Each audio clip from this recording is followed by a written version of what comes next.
આ બાબતને લઈને મનસુખભાઈ વસાવા બોખલાઈ ગયા છે અને એમણે એટલા હદ સુધી સરકારને અને ભાજપના પાર્ટીના ઉચ્ચ નેતાઓને ધમકી આપી કે હું રાજીનામું આપી દઈશ, પાર્ટી છોડી દઈશ.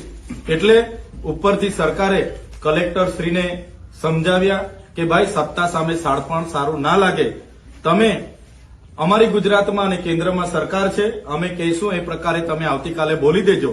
કલેક્ટરશ્રી રજા પર જવાના હતા, છતાં મનસુખભાઈને મળવા માટે એમને ઉપસ્થિત રાખવામાં આવ્યા. એક આખી વાર્તા સ્ક્રિપ્ટ તૈયાર કરવામાં આવી. મનસુખભાઈ વસાવા પોતાના મોરચા સાથે ત્યાં પહોંચે છે અને કલેક્ટરશ્રી કહે છે કે હેલિકોપ્ટર જયારે ઉડી ગયું ને હેલીપેડ પર થયેલી વાત પ્રમાણે હું તમારી વાત સાથે સહમત છું. ભાઈ, ઓફિસની અને હેલીપેડની વાત આમાં આવે ક્યાંથી? આપણે 75 લાખના તોડના તમે જે આક્ષેપ મારા પર કર્યા હતા એની ખુલાસાની વાત કલેક્ટરને કીધી હતી અને કલેક્ટરે ચોખ્ખી આ વાત ખોટી છે એવું કીધું. આજે કલેક્ટર જયારે